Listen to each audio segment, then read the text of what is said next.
G'day everybody, Daz here from my Aussie Gardening Kitchen. I've had a few people asking me how I'm going with the blackberries because they've been watching my videos on how to propagate blackberries.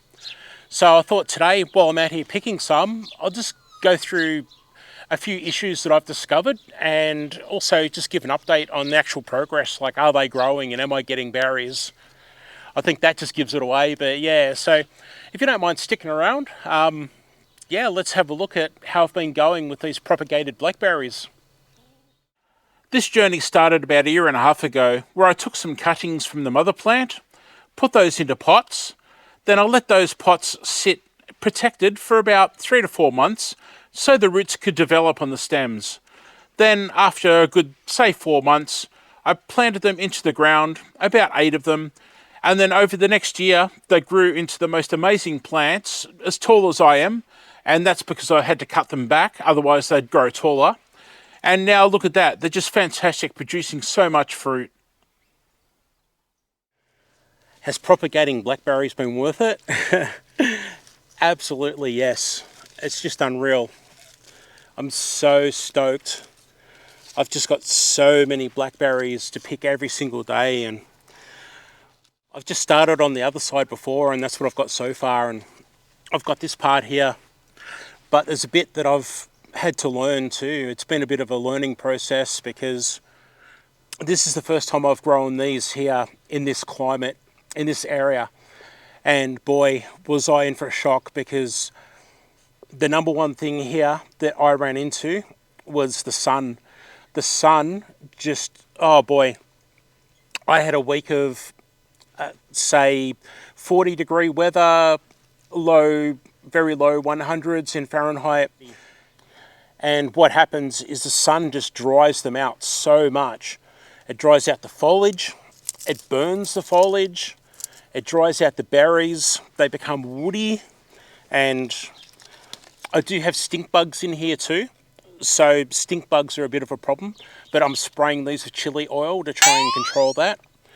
But yeah, what I have learnt here is that when growing thornless blackberries here, I definitely need to cover them from the harsh summer sun because they just don't like it.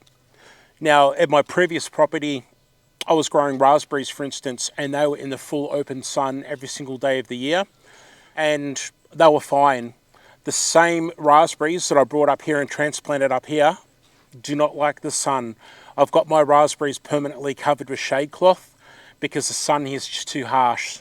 So yeah, definitely a lesson that I've learned so far is that these are fantastic growers, but they don't like the sun here, and I need to protect them from the sun.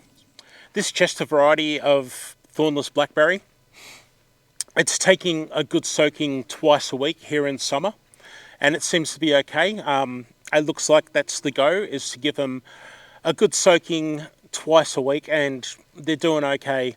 They don't really ripen once you take them off the canes, so you've got to try to leave them as long as possible, and leaving them as long as possible is leaving them to the elements. Well, not to the elements, but to the birds. So yeah, I sort of try to leave them as long as I can, because the bigger the better, the plumper the better they are. The plumper the better, I don't know, you know what I mean.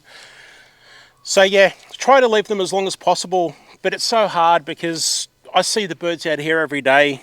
We're on a really tight budget here, so I really can't be buying lots of nets and things like that. So I'm using leftover curtains and leftover netting that I've found or just kept from different things, and I'm making do with that. So yep, as I said, the birds are a bit of an issue, so I protect them as much as I can, and I'm doing okay.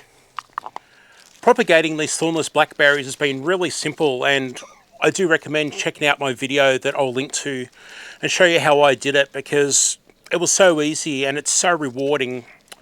The amount of fruit that I'm getting and the joy I'm having from making this walkway here where I've got grapes on one side and thornless blackberries on another, it's just awesome. And you can grow them in containers and raised garden beds, you name it, grow them anywhere. And being a thornless blackberry at the Chester variety like this, they're non-invasive, so I found them really easy to control.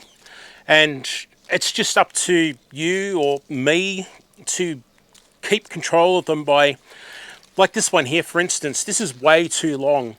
What you want to do is have them at about, say, 5 foot, and then snip off the tip and stop them from going any further, and then that way they're going to grow lateral branches like these ones here, where they'll shoot out sideways, and you're going to get fruit off those branches as well. So your one cane that produces berries will actually produce a lot more by getting those extra branches. So yeah, the only real maintenance that I do is cutting the tips off them. And I've got stink bugs here at the moment, so I'm spraying a chili infused water over my bushes here, or canes here, just to keep those bugs down, and that seems to be working.